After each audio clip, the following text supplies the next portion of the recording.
오늘은 고린도후서 4장 6절 7절 말씀을 통해서 바른 믿음과 성도의 현재 상태라는 제목으로 하나님의 말씀을 함께 살펴보도록 하겠습니다.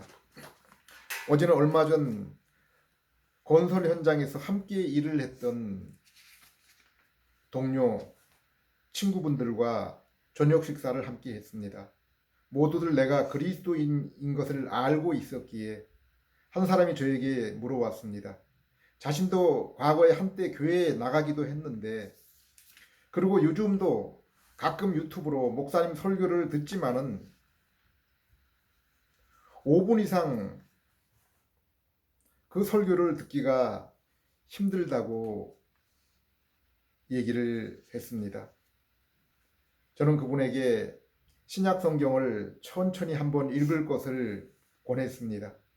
그리고 하나님의 말씀을 읽을 때 하나님께서 은혜를 주셔서 중생 곧 마음을 새롭게 해 주실 때에 그 말씀을 깨달아 이해할 수 있고 예수님을 알고 믿을 수 있는 진실한 믿음이 생긴다고 얘기를 해 주었습니다. 삶의 현장 일터에서 일을 하다 보면은 그들로부터 이런 얘기를 종종 듣습니다. 지금까지 뒤도 돌아보지 않고 열심히 일해서 자녀들을 교육과 결혼을 시키고 이제 좀 살만하게 되었다라는 그러한 얘기들입니다. 그러나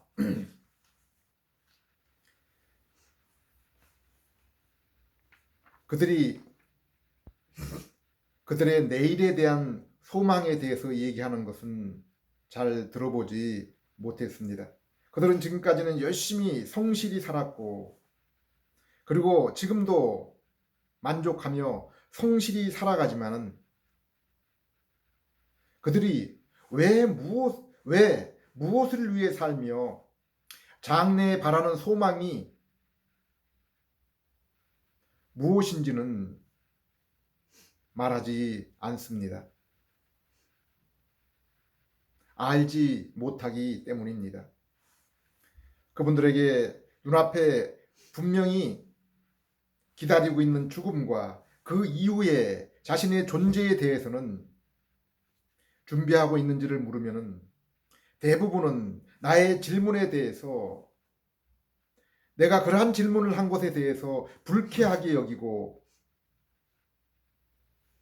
얼굴을 찡그립니다. 그러나 그들은 분명히 반대로 생각하고 있는 것입니다. 무엇이 자신에게 중요한지 절실한지를 모르고 있는 것입니다. 왜 그렇습니까?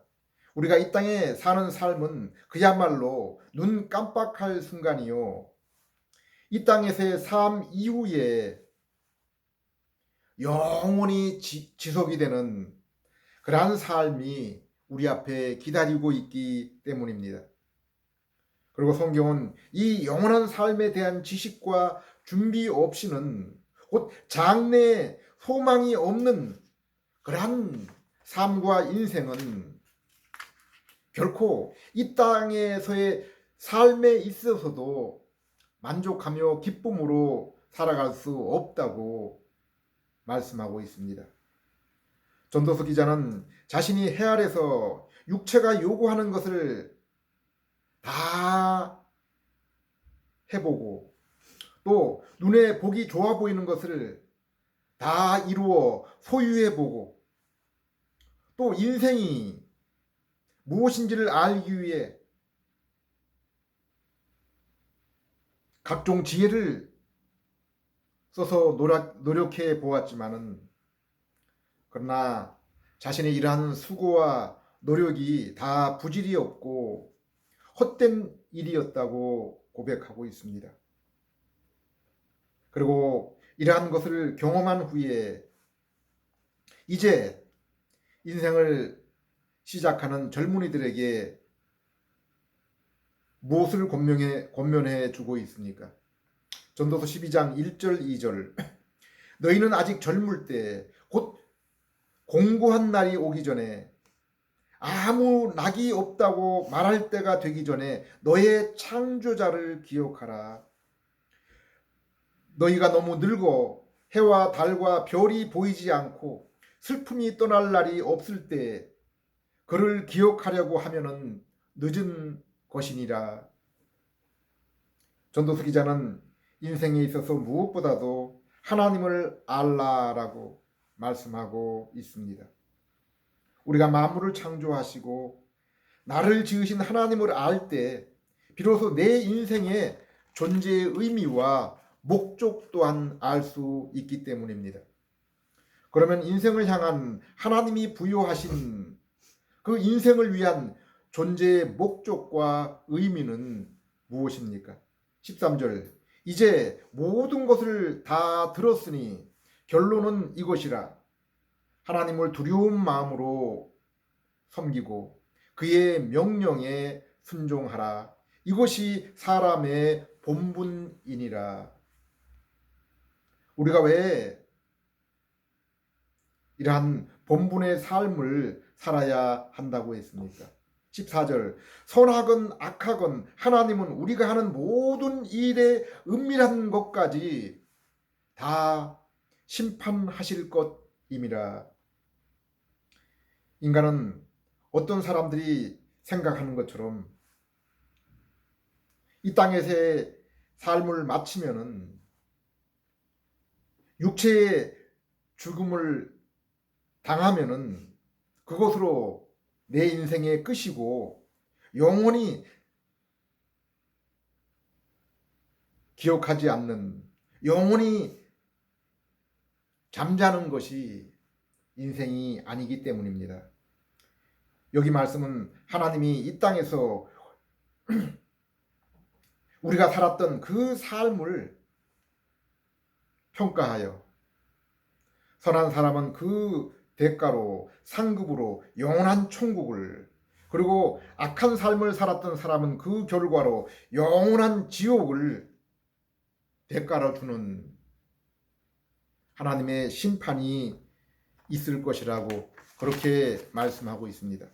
로마서 1장을 보면은 하나님은 그분이 만드신 세상에 그분의 능력과 성품을 분명하게 드러내셨다고 했습니다. 이 땅에서 농부가 열심히 수고하면 풍성하고 좋은 열매와 수확이 있습니다. 그러나 게으르면은 부실한 열매와 결실을 맺습니다. 선한 일을 하면은 자신의 양심이 기쁘고 흐뭇합니다. 그러나 악한 일을 꾸미고 행하면은 양심이 불안하고 자신 앞과 그리고 사람들 앞에 떳떳하지 못합니다. 바울은 사도행전에서 철학의 도시 아테네를 방문하여 전도할 때 그곳 사람들이 알지 못하는 신에게 드리는 제물을 보고 그들이 알지 못하는 추상적인 신, 그분이 어떤 분인지를 설명해 주었습니다. 요한복음 16장, 로마서 10장을 보면은 하나님에 대한 잘못된 지식으로 인해서 도리어 하나님의 일을 한다고 하면서 성도들을 박해하며 죽이는 자들의 모습을 말씀하면서 바울 자신도 한때는 바로 이러한 사람들 가운데 하나였음을 고백하고 있습니다.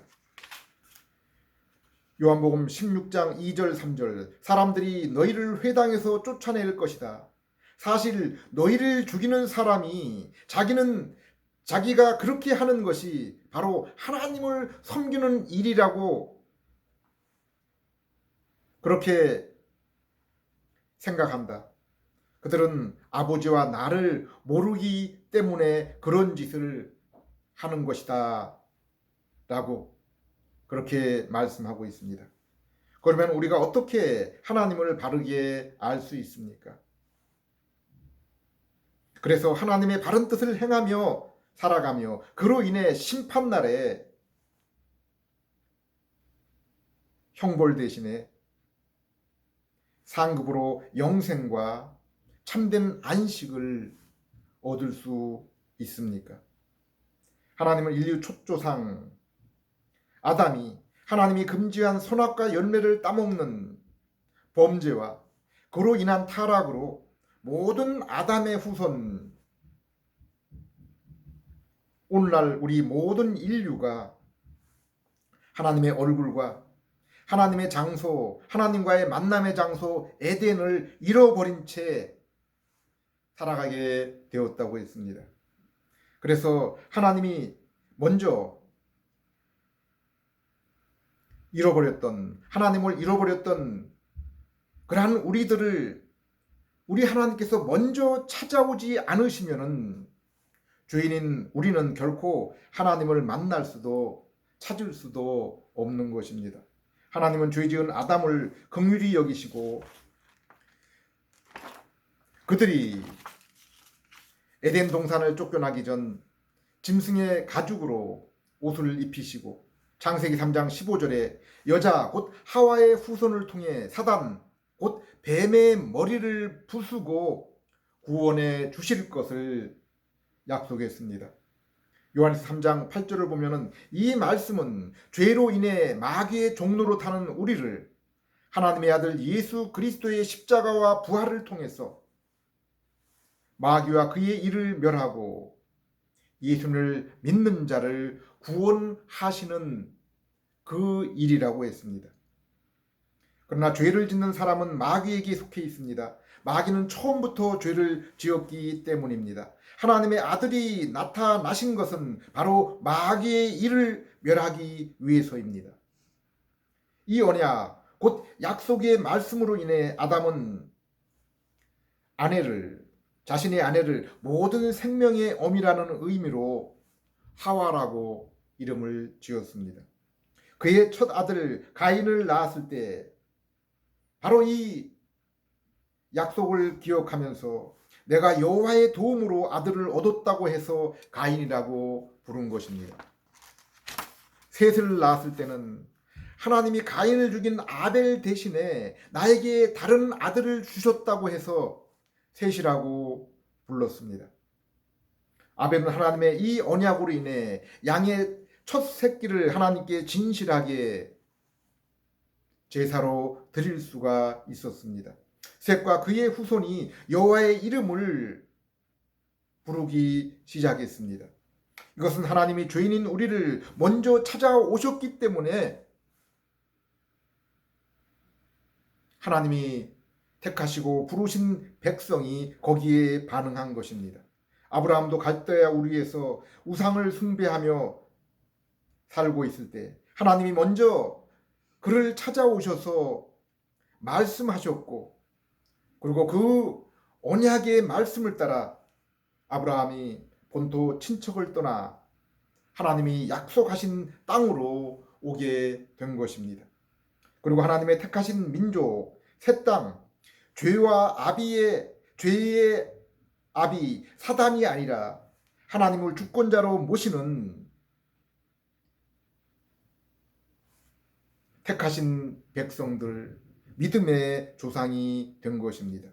야곱도 형 에서의 위협으로부터 외삼촌 집으로 도망치다가 광야에서 돌 베개를 베고 잠을 자다가 꿈속에서 하나님을 만나게 됩니다.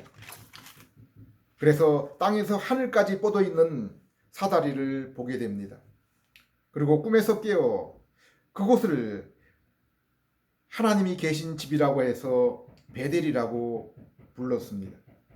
예수님은 이 사건에 대해서 나다나엘에게 말씀하시면서 요한복음 1장 51절에 예수 그리스도를 믿음을 통해 하늘 문이 열리고 그 사다리를 통해서 하나님 나라를 오르내리게 될 것이라고 말씀했습니다.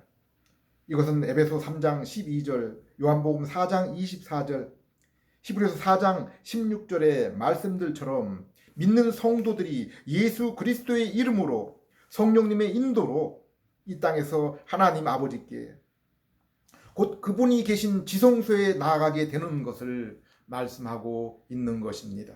하나님의 임재를 맛보며 교통하게 됨을 말씀하고 있는 것입니다. 곧 중생한 영혼이 하나님을 만나는 영적인 만남과 교통, 하나님과 함께 하시는 임재의 체험입니다.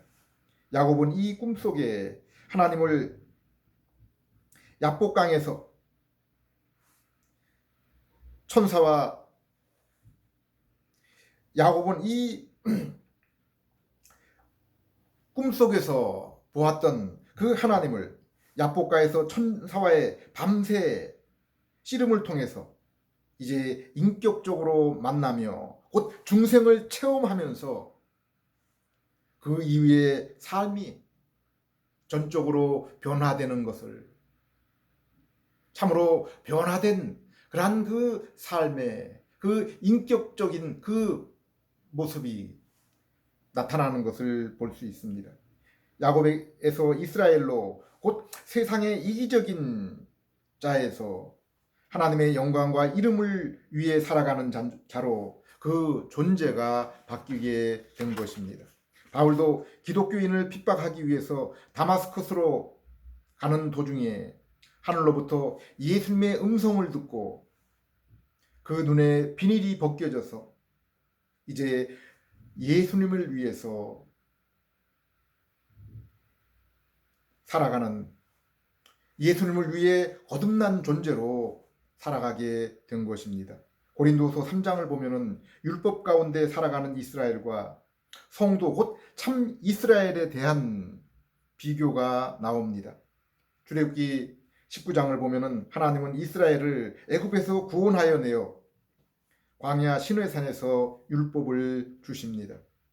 하나님은 아브라함과 언약을 따라 이스라엘을 제사장 민족, 거룩한 백성으로 삼으며 너희가 이 율법을 순종할 때 그렇게 될 것이며 그리하여 너희가 약속의 땅을 차지하고 그곳에서의 너희의 삶이 장구하게 될 것이라고 했습니다. 그런데 이스라엘은 율법을 지킬 수가 없었습니다.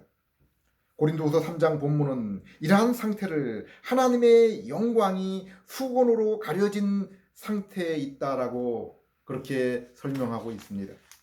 그리고 그렇게 모세가 자신의 얼굴에 나타난 하나님의 영광을 수건으로 가리고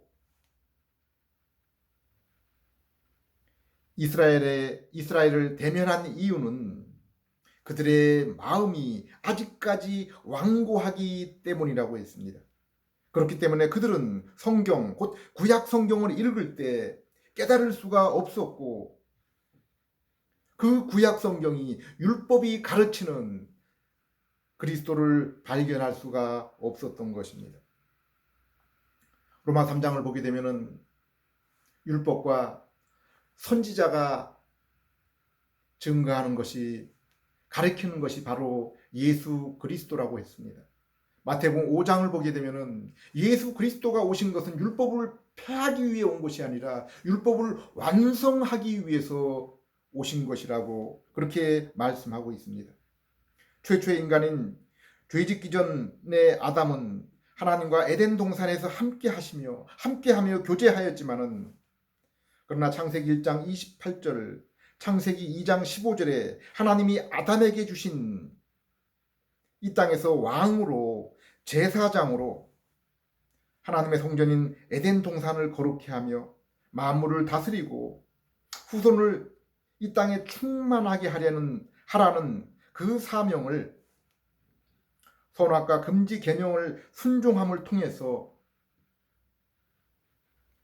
성취해야 되는데 아담이 선악과를 먹고 불순종함으로 그 사명 또한 이룰 수가 없었던 것입니다. 그로 인해 하나님이 창세전에 약속하신 영생과 참 안식의 약속, 곧 하나님이 보시기에 아름답게 지었던 그 세상과 또 에덴 동산에서 하나님을 만나 주셨던 그 죄 없는 그 아담의 그 상태와 그 환경보다 더 나은 상태에 요한계시록 21장 2장의 그 환경과 그 상태로 곧 영생과 참된 안식에 생명나무와 안식의 날 제정을 통해서 보여주신 그 구원의 소망에 결코 이르지 못한 것입니다. 그리고 아담의 후손인 우리는 하나님이 아담에게 주신 사명을 왕과 제사장으로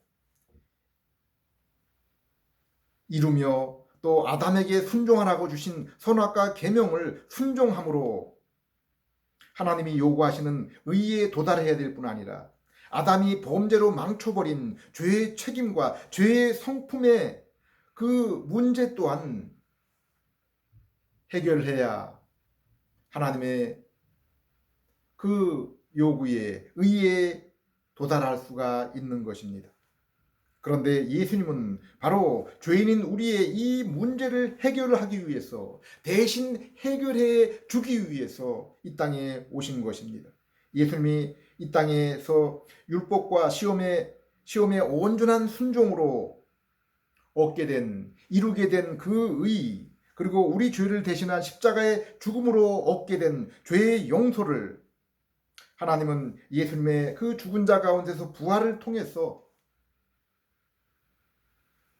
예수님께서 이루신 그것을 우리 하나님이 받으시고 또 증명하신 것입니다.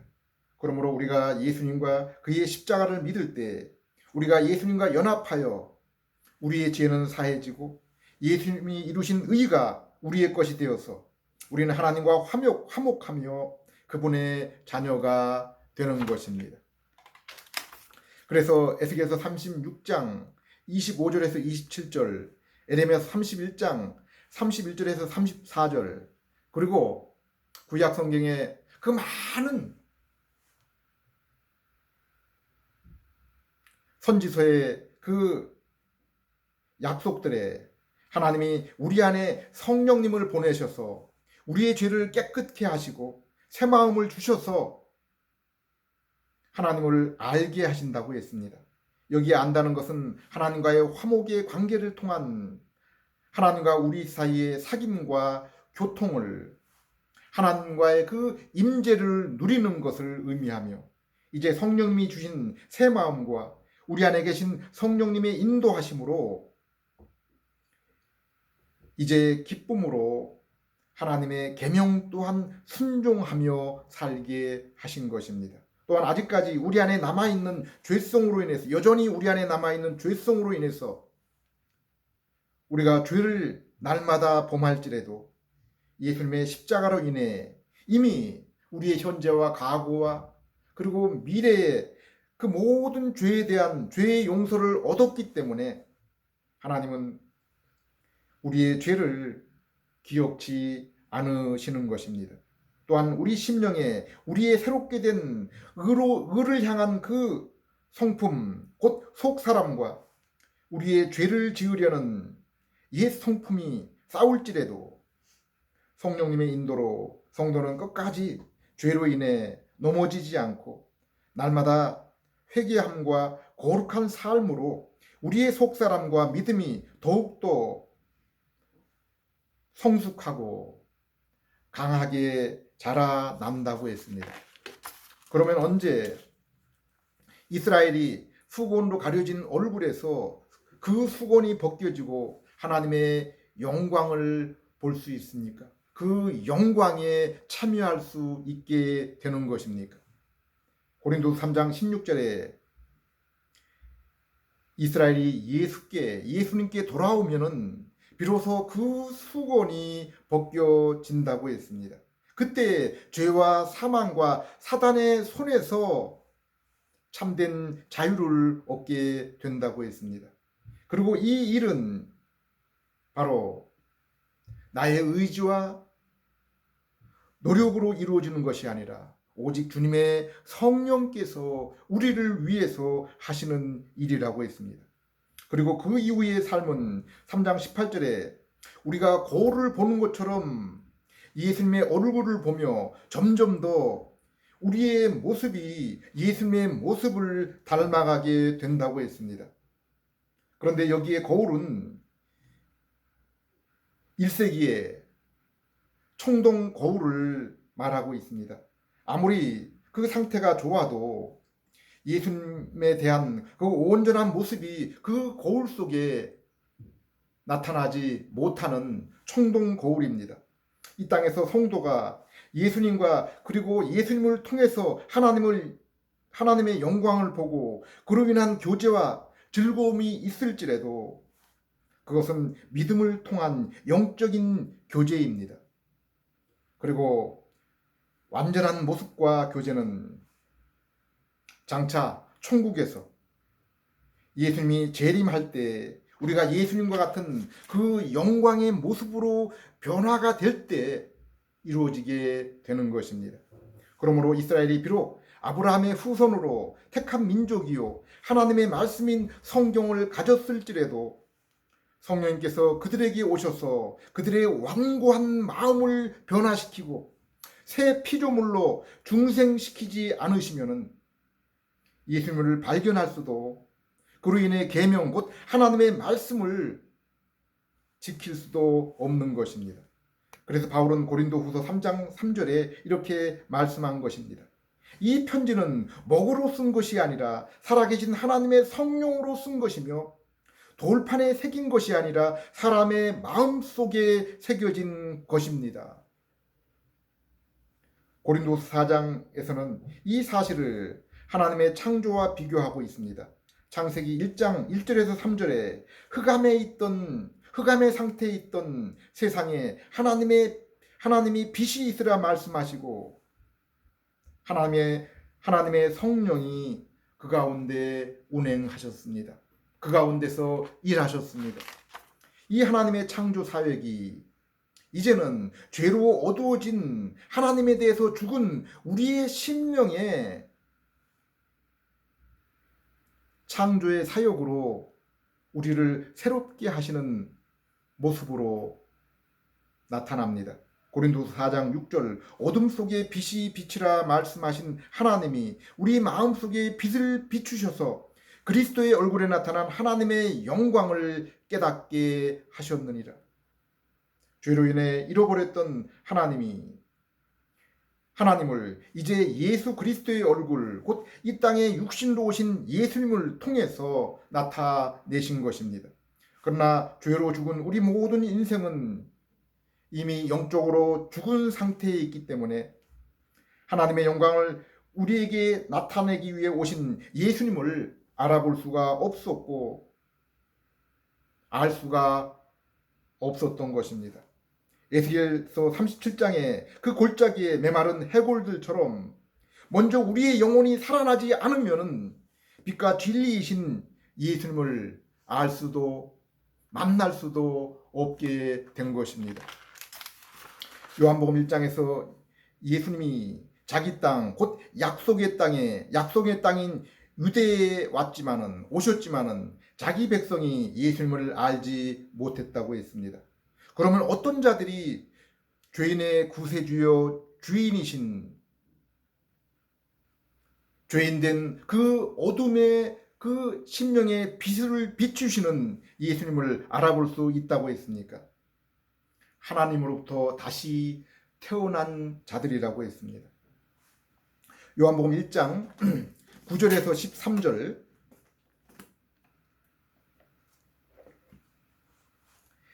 참빛 곧 세상에 와서 각 사람에게 비추는 빛이 있었나니 그가 세상에 계셨으며 세상은 그로 말미암아 지은 바 되었으되 세상이 그를 알지 못하였고 자기 땅에 오매 자기 백성이 영접하지 아니하였으나 영접하는 자 곧 그 이름을 믿는 자들에게는 하나님의 자녀가 되는 권세를 주셨으니 이는 혈통으로나 육정으로나 사람의 뜻으로 나지 아니하고 오직 하나님께로부터 난 자들이니라. 오직 성령님의 중생을 통해서 새롭게 된 자들만이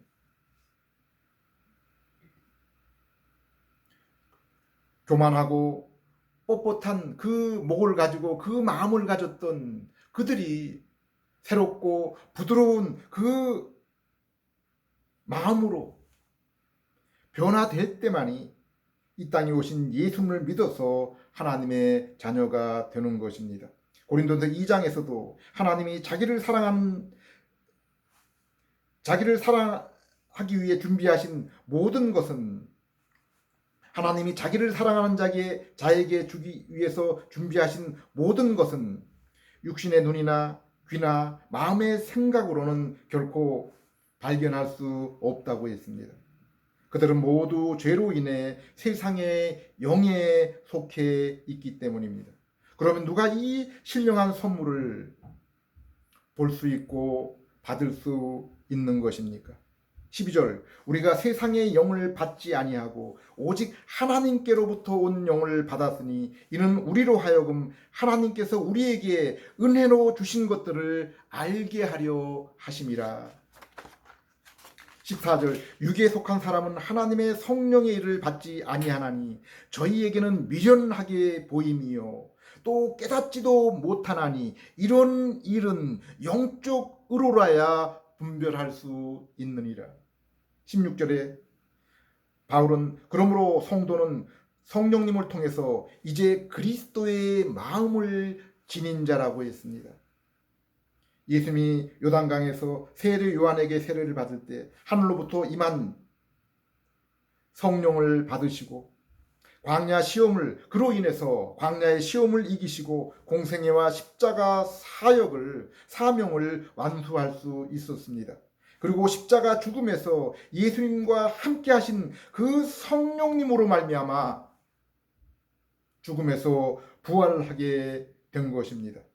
그리고 예수님의 복음으로 말미암아 예수님의 부활과 승천 후에 사도와 모든 성도에게 보내주신 성령님을 통해서 믿음의 성도인 우리 또한 이 땅의 교회와 성도 또한 아담이 이루지 못한 왕이요 제사장의 그 사역을 지금 보좌 우편에서 제사장으로 우리를 위해 중보하시고 하늘과 땅을 다스리는 그 예수님으로 인해서, 그 예수님과 믿음으로 연합해서 하나가 됨으로 인해서, 그리고 그로 인해 우리 심령 가운데 보내신 성령님을 통해서 우리는 이 사역을 감당하게 되는 것입니다. 베드로전서 2장 9절, 오직 너희는 택하신 족속이요 왕같은 제사장들이요 거룩한 나라요 그의 소유된 백성이니 이는 너희를 어두운 데서 불러내어 그의 기이한 빛에 들어가게 하신 자의 아름다운 덕을 선전하게 하려 하심이라.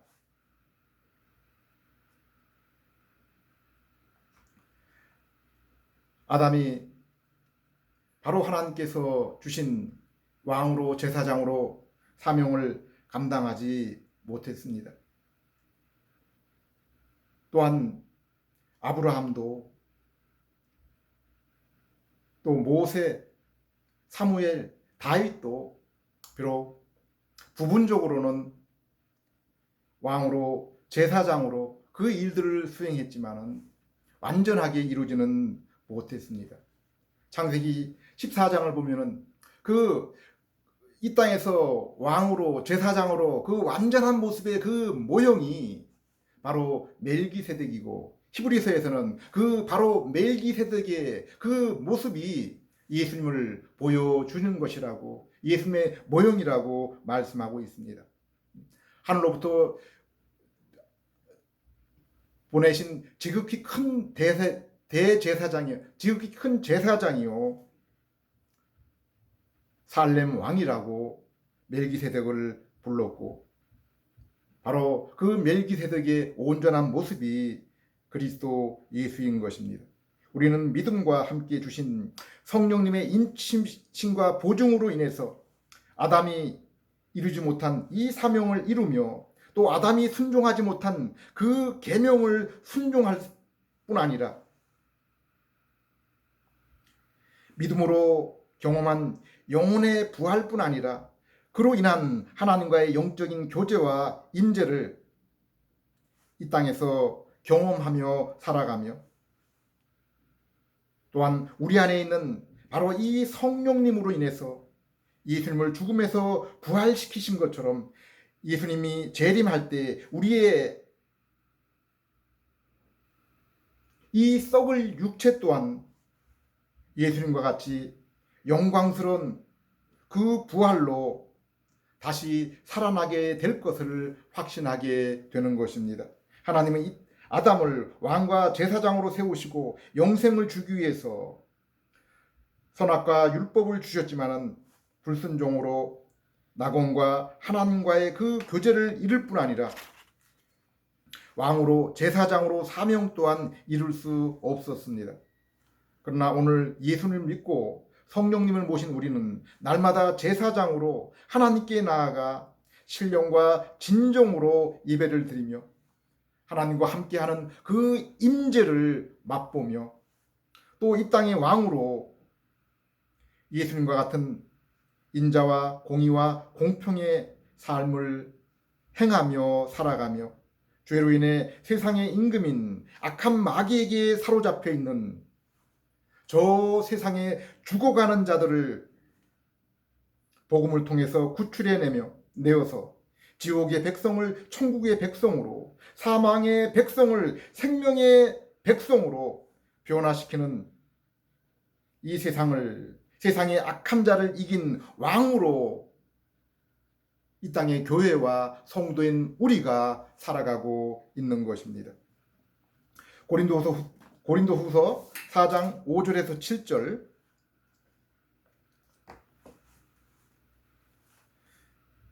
우리는 우리를 전파하는 것이 아니라 오직 그리스도 예수의 주되신 것과 예수를 위하여 우리가 너희의 종된 것을 전파함이라. 어두운 데서 빛이 빛이라 말씀하셨던 그 하나님께서 예수 그리스도의 얼굴에 있는 하나님의 영광을 아는 빛을 우리 마음에 비추셨느니라. 우리가 이 보배를 질그릇에 가졌으니 이미 이는 심히 큰 능력은 하나님께 있고 우리에게 있지 아니함을 알게 하려 함이라. 골로새 3장 3절에 이 땅에서 성도의 참된 모습은 아직까지 감추어져 있다고 했습니다. 그러나 예수 그리스도께서 다시 나타나실 때 하나님과 그리스도와 함께 우리의 모습이 그때 영광 가운데 비로소 나타나게 될 것이라고 했습니다. 고린도서 6장에서는 이 세상에서 교회와 성도의 모습은 세상 사람의 눈에는 이름이 없는 자, 이 세상에서 죽은 자, 근심하는 자, 비천한 자, 아무것도 없는 자처럼 그렇게 보여지고 여겨지지만은, 그러나 실제로는 이 땅의 성도는 항상 기뻐하고 유명한 자요, 많은 사람을 부욕해 하는 자요, 그리고 모든 것을 가진 자라고 말씀하고 있습니다. 그러나 이 모든 것은 우리 스스로의 힘과 노력으로 우리가 얻게 된 것이 아닙니다. 우리는 단지 깨지기 쉬운 질그릇에 불과합니다. 오직 하나님의 은혜로 우리가 우리 안에 예수 그리스도를 모셨기 때문에 된 것입니다. 그러므로 성경은 우리의 만족은, 우리의 기쁨은 오직 하나님으로부터 난 것이라고 그렇게 말씀하고 있습니다. 성경이 말씀하는 참된 구원, 참된 복은 창조주와 주권자 되신 하나님이 예수 그리스도를 통해서 우리와 만나 주시고 우리와 함께 하시는 것입니다. 이것이 천국이요 참된 복이요 우리가 누리는 영원하고 참된 기쁨과 안식이 되는 것입니다. 기도하겠습니다. 하나님 아버지, 이 시간도 복음, 곧 성경 말씀을 통해서 예수 그리스도와 십자가의 생명의 빛을 저희에게 비추어 주심을 감사드립니다. 죄로 영적으로 죽어있는 저희들이 성령님을 통해서 다시 살아나고 영의 눈을 뜨지 않으면 이 보물을 알 수 없사오니 하나님 아버지, 이 시간도 긍휼을 베풀어 주셔서 예수 그리스도를 구세주와 주님으로 믿을 수 있는 깨달음과 믿음을 허락해 주시옵소서. 또한 믿고 성령님을 모신 자들은 예수님이 성령님을 통해서 사역하시고 죽음에서 부활하신 것처럼 우리 또한 이 땅에서 왕으로 제사장으로 예수님처럼 거룩하고 의로운 삶, 곧 말씀에 순종하는 삶을 살며 부활을 소망으로 살아가며 하나님의 임재를 맛보며 살아갈 수 있게 됨을 믿고 감사를 드립니다. 날마다 말씀과 성령님의 인도하심으로 더욱 예수님을 알게 해주시고 닮게 해주시고 그로 인해 하나님과의 교제의 풍성함으로 기뻐하며 우리 주님의 오심을 소망하며 인내하며 증인으로서의 삶을 성실히 살아가는 그러한 저희들 될 수 있게 해 주시옵소서. 예수님 이름으로 기도드립니다.